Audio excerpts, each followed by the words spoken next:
ভাই হযরত আলী রাদিয়াল্লাহু তাআলা আনহু বলেন, আমরা যুদ্ধ করতেছি, এমন সময় কে যেন রটায়া দিল, কুতিলা মুহাম্মদ, মুহাম্মদ সাল্লাল্লাহু আলাইহি ওয়াসাল্লাম আর নাই, মুহাম্মদ সাল্লাল্লাহু আলাইহি ওয়াসাল্লাম নাই। হযরত আলী বলেন, আমি একটা দৌড় দিলাম যারা শহীদ হয়েছে, ওখানে যেয়ে দেখি নবীর জিসম মুবারক পাওয়া যায় না। আবার দৌড় দিলাম যারা আহত অবস্থায় পড়ে রয়েছে, সেখানেও নবীকে পাওয়া যায় না। আবার দৌড় দিলাম যেখানে জীবিত মানুষ, সেখানেও আমি কাউকে পাই না। আমি বড় পরেশান হয়ে গেলাম, আমার নবী কোথায়, আমার নবী কোথায়? হযরত আলী বলেন, আমি সিজদায় পড়িয়া ডাক দিলাম, আল্লাহ, ওগো মালিক, তোমার বন্ধুকে ঈসা নবীর মতো আল্লাহ জান্নাতে উঠায় আনিও না। আয় আল্লাহ, তোমার বন্ধুকে ঈসা নবীর মতো আসমানে উঠায় আনিও না। আমরা তোমার বন্ধুর রক্ষণাবেক্ষণ করতে পারি নাই। এই বলিয়া যখন সিজদায় পড়ে কান্না শুরু করে দিলাম, এমন সময় কে যেন আমার কানের সাথে মুখটা লাগায়া বলে, ও আলী, নবী মরে নাই, নবী মরে নাই। আলী বলেন, আমি একটা দৌড় দিলাম, যায় দেখি রাহমাতাল লিল আলামিন মায়ার নবী মুহাম্মদুর রাসূলুল্লাহ সাল্লাল্লাহু আলাইহি ওয়াসাল্লাম গুহার ভিতরে পড়ে রয়েছে। আমাকে দেখা বলে, আলী তাকা দেখ, আমার দুইটা দাঁত ভেঙে দিয়েছে রে আলী। ও আলী তাকা দেখ, আমার মাথার ভিতরে লোহার আংটা ঢুকায়া দিয়েছে। ও আলী, পারবিনি আমার মাথা থেকে লোহার আংটাটা বাহির করতে? হযরতে আলী বলেন, আমি নবীকে শক্ত করে লোহার আংটাটা ধরে বের করব। এমন সময় এক সাহাবী ডাক দিয়ে বলে, আলী, তুমি নবীর লোহার আংটা বের করিও না, তুমি নবীকে একটু শক্ত করে ধরো, আমি নবীর লোহার আংটাটা বাহির করে নেই। আলী বলেন, আমি নবীকে শক্ত করে ধরলাম।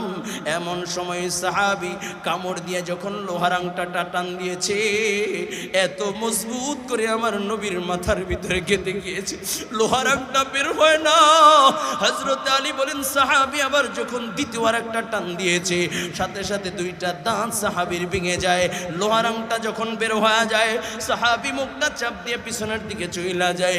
নবী আমার ডাক দিয়ে বলেন, সাহাবী কি হয়েছে? সাহাবী বলে, ইয়া রাসূলুল্লাহ, ইয়া হাবিবাল্লাহ, কিছু হয় নাই। সাহাবী মনে মনে ভাবে, এখন যদি এই সংবাদ নবী আমার জানে, নবী বড় কষ্ট পাবে।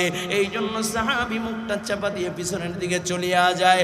ও যুবক ভাই, ভালো করে শোনো, হযরতে আলী রাদিয়াল্লাহু তাআলা আনহু বলেন, নবী রক্তমাখা অবস্থায় উহুদ প্রান্তরে নবীর গায়ের রক্তগুলো বেয়ে বেয়ে বেয়ে বেয়ে পড়তেছে। এমন সময় কে যেন দৌড় দিয়ে এসে ডাক দিয়া কয়, এরে তাকায় তাকায় কি দেখো? নবীর গায়ের রক্ত পবিত্র। এই বলিয়া জিহ্বাটা বাইর করিয়া চাটিয়া চাটিয়া পান করে নেয়। বলুন সুবহানাল্লাহ। এ যুবক ভাই, নবী আমার কোরআনের জন্য জীবন দেয়, নবী আমার কোরআনের জন্য দান দান শহীদ করে। নবীর সাহাবীরা কোরআনের জন্য জীবন দেয়। নবীর একজন আশিক সাহাবী, মদিনার অলিগলিতে যখন এ সংবাদ পৌঁছায় যায়, নবী নাই, নবী নাই, কুতিলা মুহাম্মদ, মুহাম্মদ সাল্লাল্লাহু আলাইহি ওয়াসাল্লাম শহীদ হয়েছে। নবীর একজন আশিক সাহাবী হযরতে হানজালা রাদিয়াল্লাহু তাআলা আনহু পানির কাছে গেছে গোসলের জন্য, পানি মগ পড়িয়া মাথায় দিবে, এমন সময় কে যেন বলে, নবী আর দুনিয়ায় নাই। হানজালা পানির মগ ফলায়া ঘরে যায় বলে, বিবি তরবারি দাও, দেখা হবে ময়দানে মাহশরে। বিবি ডাক দিয়া বলে, ও স্বামী, তুমি না নাপাক, সবেই মাত্র তোমার আমার ভিতরে ফুল সজ্জার রাত্র হইল, এখন পর্যন্ত গোসল করেন নাই, এই অবস্থায় আপনি যুদ্ধের ময়দানে যাবেন। হানজালা ডাক দিয়া বলে, বিবি কার জন্য গোসল করব রে বিবি? কাকে আমি গোসল কইরা দেখাইব রে বিবি? আমি তো আমার নবীর জন্য বড় আশিক, আবার নবী দুনিয়ায় নাই, কার জন্য গোসল করব? বিদায় দে, তরবারিটা দেরি করিস না, দেখা হবে ময়দানে মাহশরে। চিল্লায় কও আল্লাহু আকবার। হয় নাই জোরে কও আল্লাহু আকবার। যুদ্ধ শেষ হয়ে যায়, নবী আমার সাহাবায়ে কেরামদেরকে ডাক দিয়া বলেন, ও আমার সাহাবায়ে কেরাম, যারা শহীদ হয়েছে বিনা গোসলে তাদেরকে দাফন দিয়া দাও। নবী বসে রয়েছেন, এমন সময় তাকায় দেখে আওলা কেশ পাগল বেশ একটা মহিলা ময়দানের দিকে আসতেছে।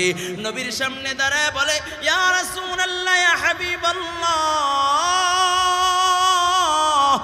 নবীজি সকলকে বিনা গোসলে দাফন দিলেও আমার স্বামীকে বিনা গোসলে দাফন দিবেন না। নবী আমার ডাক দিয়া বলে তুমি কে? কয় গতকালকে আপনি যাকে বিবাহ পড়ায়া যুদ্ধের ময়দানে রওনা করেছিলেন আপনার সেই আশিক সাহাবী হানজালার বিবি। নবী ডাক দিয়া কয় আমার হানজালা কোথায়? বলি ইয়া রাসূলুল্লাহ হানজালা ফরজ গোসল বাদ দিয়া আপনার প্রেম সাগরে ডুব দিয়া আপনার প্রেম সাগরে ডুব দিয়া হানজালা উহুদের প্রান্তরে চলে আসছে। নবী আমার ডাক দিয়া বলেন সাহাবী আমার হানজালার লাশটাকে খুঁজা বাইর করো। সাহাবায়ে কেরাম যারা শহীদ হয়েছে খুঁজতেছে কোথাও হানজালার লাশ পায় না। নবী কয় তাহলে কি দাফন করে দিয়েছো? বলে দাফন করে একটা একটা লাশ উঠাও। এমন সময় নবীর চোখ থেকে ঝর্ণার মতো অশ্রু ঝরে। মহিলাটা ডাক দিয়া বলি ইয়া রাসূলুল্লাহ ইয়া হাবিবাল্লাহ আপনি কেন কান্না করেন গো নবী? আমার স্বামীকে কি আল্লাহ তাআলা জাহান্নামে দিয়ে দিয়েছে? নবী আমার ডাক দিয়ে বলে সাহাবী এরে সাহাবী আমার হানজালা আমার প্রেম সাগরে ডুব দিয়া আমার মোহাব্বতে ফরজ গোসল ভুইলা গেছে। আল্লাহ তাআলা আমার হানজালাকে বলে নাই। আমার আল্লাহ হানজালাকে দুনিয়ার কোন সাধারণ পানি দিয়া গোসল দিতে চায় না।